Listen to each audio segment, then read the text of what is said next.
So, panibagong video, panibagong loan app review na naman po ang ating pag-uusapan, sisilipin at susubukan ko mismo. Which is, alam ko, some of you, itong loan app na ito, na i-share ko sa inyo is very familiar na kayo. Yung iba sa inyo nakapag-try niya, yung iba naman is hindi pa. Ngayon, kung hindi mo pa to na i-try, wag muna. Ako muna yung mag-try. Ang titingnan natin kung ano yung nagiging update sa loan app na ito. Ang tinutukoy ko pong loan app, walang iba kundi si Pocket Cash loan app, which is career-release lang last week of December 2024. At nag-update siya ha. Bagong-bago nga lang siyang nag-release. Na-update agad siya. This January 2025. Kapag may mga ganitong bagong update, talagang sinisilip ko yan. Inaalam ko ano bang update dito. Nagbago ba siya for the better or for the worse? Kaya nga po sinisilip ko talaga yan. Kung ikaw ba naman maka-encounter ng pa-ads po nila na talagang engaging. So ito po yung ads nila na nakita ko sa Facebook. So nakalagay ba naman, no? Free loan daw siya for the first 15 days. So, ikaw ba, kung ikaw ay nagigipit, ang kailangan mo for emergency loan, pang pecha de peligro, hindi ka ba maiinganyo na i-try ito? Kung ganito ba naman yung promotion niya? And after 60,000 pa ang pautang daw nila. And binabanner nga po nila sa ads dito na sila daw po ay SEC registered. Kaya nga naman, binuksan ko agad yung aking Play Store. Tinignan ko agad siya doon. At nakita ko dito na may 4.8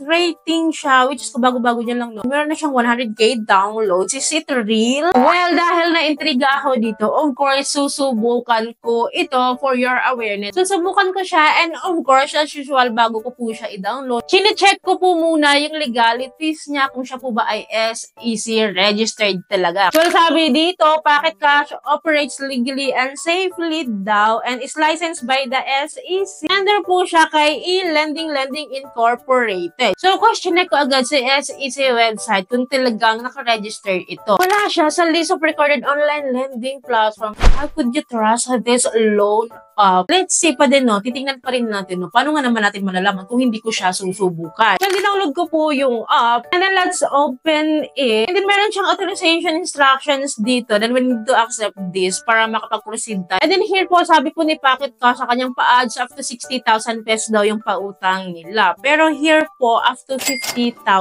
pesos only. And ito nga, no, binabanner talaga nila dito yung kanilang SEC registration, which is hindi naman talaga natin mahanap doon. But anyways, proceed tayo sa application. So, click po natin itong apply now. And then here po, I need to provide my mobile phone number. And then after that, i-enter ko lang po yung verification code na sinend po nila sa akin. And to my surprise po, ang nag-send po sa akin is si PH Pocket. And I think iisa lang ata sila. Kasi si PH Pocket loan app po is under po siya kay MyCash Lending Investor, which is SEC registered. Kaya siguro yun yung kiniklaim niya na SEC registered siya. Grabe, no? Ang daming red flags. Ang daming nagtatago sa mga loan apps. But anyways, enter natin yung OTP and then proceed po tayo sa loan application. Here po, nagre-require sila ng ating reason for loan application, yung ating loan amount na gusto natin, kung may credit card daw ba tayo, kung ano daw yung occupation natin. So, fill-upan lang po natin yan, and then i-allow lang po natin itong mga nagpo-pop up dito ng mga information para makapag-proceed tayo, guys. Dito, kailangan daw po natin i-allow, i-enable yung usage access ng app na to. So, pupunta lang po tayo sa settings, hanapin po natin si Pocket Cash, and then click po natin permit usage access, and then back tayo sa loan app, and then agad-agad, no, next loan application process tayo, which is patuloy silang nagre-require ng ibang detalye natin, like kung married daw ba tayo, kung ano daw yung educational attainment natin, saan dati nakatira, detailed address, who owns your property, your email contact. So, hiwa-hiwala yung mga details yan na parang dito na yung work info, personal info, at yung contact reference. Ano. But anyways, na-click natin tong next. And then after that, dito po parang ito na yung proper contact information po nila. Kasi here po, nagre-require po sila ng 2 contact references. And then dito po sa baba, buti na lang ito ay mga optional. Nakalagay dito yung backup phone number, Facebook account, at Viber account, at gladly optional ito. So, ang pinalapan ko lang po dito is yung dalawang contact reference. Then after that, next lang tayo. And here po is the identity verification na. This one requires our facial recognition and of course our ID details. Anyway, self-verification muna tayo dito. Then right after that, pipili tayo ng ID type, no, na nare-require nila. Ito nga po pala yung mga IDs po. Actually, limited lang yung IDs niya dito. Wala siyang voters ID, which is yun yung ginagamit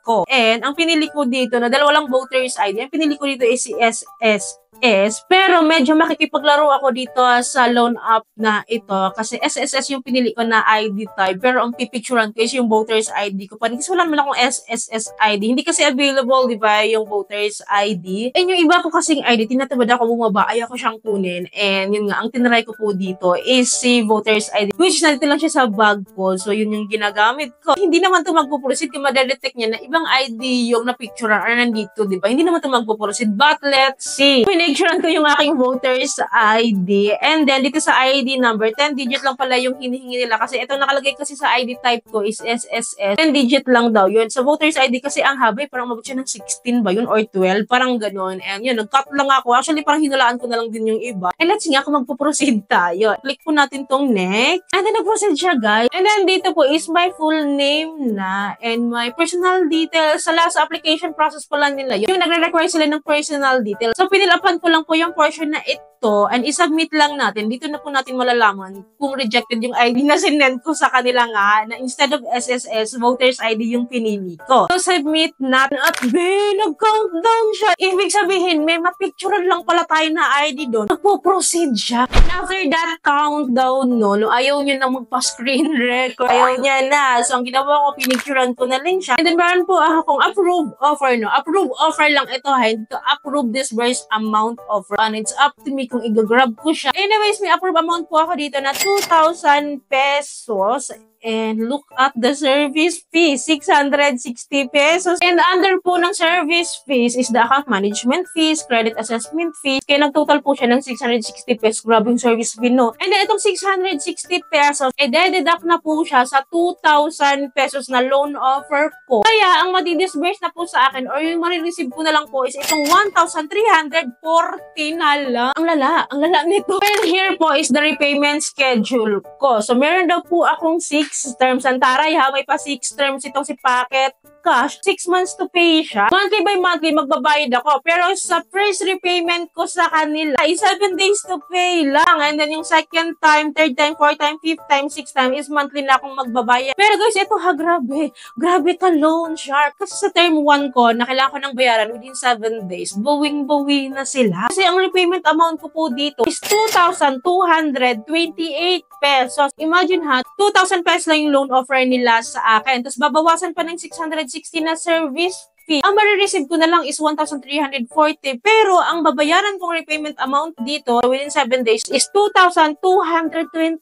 Grabe. And then itong pang second month to 6 months to pay ko is dos lang. Yung babayaran ko dito, aanhin ko to. Well, very sa akin tong loan up na ito. Ang dami niyang red flags, guys. Ako sa inyo, wag nyo nang i-try talaga. Ito, nakita nyo naman kanina lang ha, yung ID ko. Ibang ID yung binigay ko sa kanila, pero patuloy pa rin akong naaprubahan. Hindi yung ID number na binigay ko, naaprubahan pa din ako. Then ito, grabe yung breakdown of payments niya. Hindi makataon, hindi makatarungan, hindi nakakatulong, nakakalubog lang ng utang. Well, kayo na po bahalang humusga kung ito ba ay legit or scam loan up. Well, it's not really true yung pa-ads niya kanina na free loan for the first 15 days. Grabe ang lala ng ads nila, no? Para lang makapag-inganyo talaga to download this. Kaya kayo, pag-isipan nyong mabuti kung gusto nyo pong i-try yung mga ganitong loan up. This is to give you an awareness before trying this. So, yun lamang po ay po may natutunan kayo sa video. I hope po nakatulong tong video sa inyo. Kung nagustuhan nyo yung video, please don't forget to like, share, and subscribe. Click yung bell button para lahat po ng videos ko is updated and notified po kayo. Thank you po for watching this video. Bye!